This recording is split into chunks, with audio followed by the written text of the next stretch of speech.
Bienvenue sur notre chaîne Innovation Managériale, la première chaîne qui vous parle du management de demain. Francis, bonjour. Bonjour Michel. C'est toujours un plaisir de se retrouver pour ces podcasts, qui plus est parce qu'aujourd'hui, on va parler d'innovation.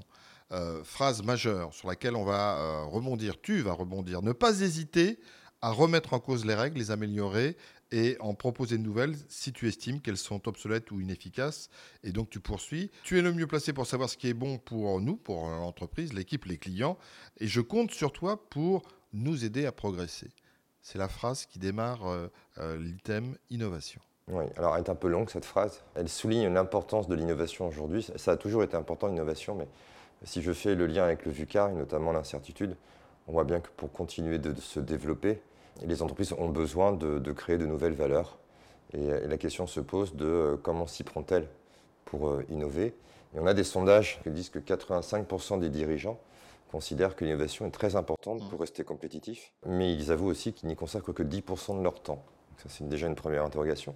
L'autre interrogation, c'est que lorsque les salariés expriment des idées, ils ont vraiment le sentiment de ne pas être écoutés. Et on a des sondages qui disent que, par exemple, 54% des collaborateurs proposent des nouvelles idées à leur manager, mais qu'il n'y en a que 11% d'entre elles qui sont retenues. Justement, tu viens de dire pourquoi ces entreprises ou ces chefs d'entreprise consacrent si peu de temps à l'innovation, alors qu'au départ, on a l'impression que c'est quelque chose qui peut les motiver. Oui, c'est paradoxal, parce qu'on a beaucoup de valeurs d'entreprise qui mettent en avant l'importance de l'innovation, de l'audace, de la créativité, etc. Je pense qu'on est encore fortement marqué par le Taylorisme, qui considérait que l'innovation ne devait être confiée qu'à une poignée de personnes, les sachants, qu'on mettait dans une entité qu'on appelait recherche et développement. Et après, toute l'évolution du management a plutôt donné la responsabilité de l'innovation à des fonctions support, rarement au terrain, rarement à l'opérationnel. D'ailleurs, l'opérationnel ne se sent pas reconnu sur sa capacité à exprimer de nouvelles idées. Si vous demandez aux salariés, aux collaborateurs pourquoi ils ne proposent pas d'idées à l'entreprise, ils vous diront simplement c'est pas là-dessus que moi je suis reconnu, je suis récompensé. Donc entre consacrer du temps à proposer une nouvelle idée et être évalué, apprécié sur le livrable que je dois rendre, si je dois choisir, je vais choisir la productivité. Est-ce qu'il y a d'autres raisons pour lesquelles c'est important ? C'est-à-dire que la différence, c'est qu'on a vu que ce n'était pas forcément quelque chose de naturel ou de souhaité par les collaborateurs, ça ne l'est pas non plus par les managers. Donc du coup, ça rend le système un peu compliqué. Alors pourquoi ça ne l'est pas par les managers ? Tout simplement, quand moi j'étais à l'école, dans les ressources humaines, dans les années 80, on m'a appris qu'un manager, ça avait 4 finalités, et je pense que c'est encore d'actualité. La première finalité d'un manager, c'est de produire, donc c'est de faire du technique. La deuxième, c'est de gérer, d'organiser, de définir des process, de contrôler que tout est bien fait. La troisième, c'est d'animer une équipe, de la fédérer, de la motiver, de la rendre plus compétente. Et la quatrième, c'est d'innover, d'améliorer l'existant et de proposer de nouvelles idées. Et quand, moi, ça fait des années que je demande à des managers dans le cadre de formation, de me dire quel est le temps qu'ils consacrent à chacune des finalités, et j'arrive quasiment toujours au même résultat. 70% de leur temps est consacré à la production et à la gestion. Seulement 10% du temps est consacré à l'innovation. Et quand je leur demande pourquoi, en fait, ils me font la même réponse que les salariés, les collaborateurs, à savoir, je ne suis pas évalué là-dessus, donc je n'ai pas intérêt à risquer de ne pas respecter mes engagements de productivité, de production. Donc c'est pour ça que si je dois choisir entre les deux, ce n'est pas l'innovation que je vais privilégier.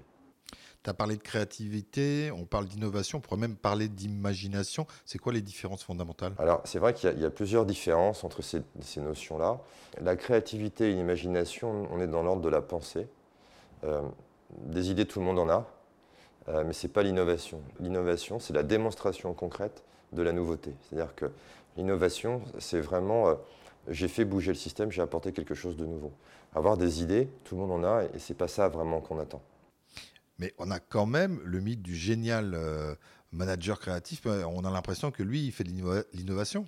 Oui, alors ça, c'est assez intéressant parce que moi, j'ai lu beaucoup de bouquins ces derniers temps sur des biographies sur les grands inventeurs, les grands entrepreneurs, et je crois qu'il faut...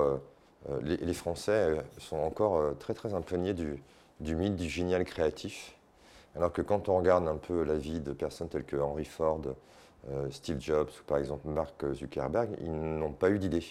La seule chose qu'ils ont faite, c'est qu'ils les ont concrétisées. Et ils ne les ont pas concrétisées seuls. Ils se sont entourés des bonnes personnes pour pouvoir les concrétiser. Donc, contrairement à ce qu'on pourrait penser, l'innovation appartiendrait à un individu. Il faut s'appuyer plutôt sur un ensemble de personnes. Oui, je pense qu'il est extrêmement rare qu'une seule personne ait une idée géniale. Je crois que c'est un processus collaboratif. Et j'aime bien me référer à l'ouvrage qui s'intitule La sagesse des foules de James Surowiecki. Alors, je m'excuserai si j'écorche le nom, c'est pas facile. Qui dit que en cas de nouveauté, et je refais référence au VUCA, quand on ne sait pas, quand on a un problème, il faut trouver des solutions, quand on a une idée mais qu'il faut l'évaluer, l'évaluation de la foule, du maximum de personnes, est plus pertinente que l'évaluation d'un expert ou de plusieurs experts. On l'a vu d'ailleurs avec la pandémie, tous les experts n'étaient pas d'accord, et c'est avec tous ces retours d'expérience qu'on a commencé à trouver des solutions. Et pour que ça marche, il y a 3 conditions selon lui, et là on est un peu sur les marchés prédictifs. Donc l'idée c'est de dire, voilà, soit moi je confie l'innovation à une poignée de personnes que je considère comme des sachants, et on est dans le taylorisme encore, soit j'ouvre le spectre le plus large possible, et je pars du principe que tout le monde a des bonnes idées, et on a plein de démonstrations là-dessus, et donc je vais mettre en place un processus qui va permettre à cette foule de pouvoir exprimer et expérimenter ou évaluer l'idée. Et il dit, voilà, il y a 3 conditions pour que ça marche. La première condition, c'est l'indépendance d'esprit. C'est-à-dire qu'on a vu dans d'autres podcasts qu'on avait tendance quand même à se conformer à ce que nous édictait une autorité, un groupe, la société. Et là, il nous dit, non, si vous voulez trouver des nouvelles choses, il faut que vous ayez une autonomie, une indépendance d'esprit, que vous ne subissiez pas la pression sociale du groupe. Donc c'est-à-dire que l'entreprise doit vraiment créer les conditions pour que n'importe qui puisse s'exprimer librement. La deuxième condition, c'est la décentralisation des sources. C'est-à-dire qu'en fait, il privilégie d'associer les personnes qui sont plus proches de la réalité du terrain. Et la troisième étape qui est intéressante, c'est la diversité des opinions. Donc, dans ses propos, il a plutôt tendance à suggérer, à associer des personnes aux profils complètement différents, aux perceptions complètement différentes, car c'est de cette agrégation, en fait, de ces échanges, que naîtront les idées qui n'auront pas pu être trouvées par les meilleurs experts. Question de Candide, est-ce qu'on peut penser qu'en matière d'innovation, ça puisse arriver par hasard? Alors, oui, ça s'appelle la sérendipité. La sérendipité, c'est de trouver des choses qu'on n'avait pas cherchées. Donc il y a plusieurs catégories de sérendipité. Par exemple, la pénicilline, on ne l'avait pas cherché, c'est une erreur. Quelque chose que tu connais bien, c'est le Viagra. Mais oui. Ou alors le téflon, ou tout un tas de choses. Donc ça veut dire... Je connais moins. Pardon? Je connais moins le téflon. C'est le téflon. Et l'idée, c'est, quelque part, dans l'innovation, il y a l'innovation cadrée. C'est-à-dire que c'est l'entreprise qui va dire, voilà, moi j'ai un objectif, suggérez-moi vos idées. Et puis il y a l'innovation non cadrée, et là on arrive à la sérendipité, c'est-à-dire là on est, voilà, faites ce que vous voulez, on verra bien ce qu'on trouve et on verra bien ce qui se passe. Après, tout ce que tu viens de nous présenter, nous expliquer, maintenant on va savoir comment on fait, comment ça marche. Alors il y a plein de manières de le faire. Moi je vous ai sélectionné certaines pratiques, j'en ai 3-4 qui me semblent intéressantes. La première, c'est l'initiative d'Orange avec sa petite fabrique où il a associé une trentaine de collaborateurs qui ont pour mission en fait de repenser les processus, de les remettre en question. Parce qu'une des difficultés dans l'innovation, c'est l'habitude. Quand on est trop centré sur ses habitudes, on n'a pas envie forcément d'évoluer. Et une habitude, elle a une fonction qui est noble, celle de nous protéger, de nous rassurer. Donc l'idée, c'est de bousculer volontairement tout ça. Et je trouve ça intéressant. Après, il y a tout ce qui concerne les plateformes d'expression d'idées. Pour permettre aux salariés d'exprimer dans un lieu dédié des idées. Alors, on n'est plus dans la boîte à idées des années 80, parce que le problème de la boîte à idées des années 80, c'est que tout le monde formulait des idées, mais souvent c'était un peu du grand n'importe quoi. Donc maintenant, on a appris à cadrer. Je l'ai déjà évoqué dans les précédents podcasts, l'importance d'avoir un cadre de référence. Et donc là, j'ai choisi 2 pratiques que je trouve intéressantes. Une plateforme de Tata Consulting qui s'appelle Ultimatix, où là, les salariés vont renseigner tous les signaux faibles, les tendances émergentes qu'ils perçoivent. Et le but du jeu, c'est d'identifier si l'entreprise est impactée par ces signaux faibles-là et si elle peut en faire une opportunité de création de nouvelles idées.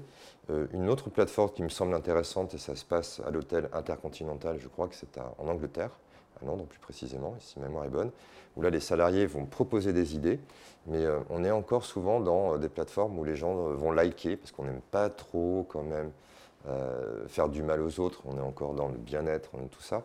Eux, leur plateforme, elle est basée sur les marchés prédictifs, donc elle rejoint bien l'esprit de la sagesse des foules.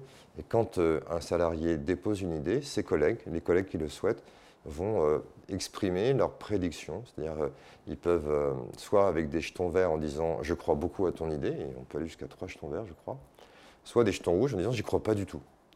Et donc, c'est l'agrégation de ces prédictions qui va faire que les idées vont être sélectionnées.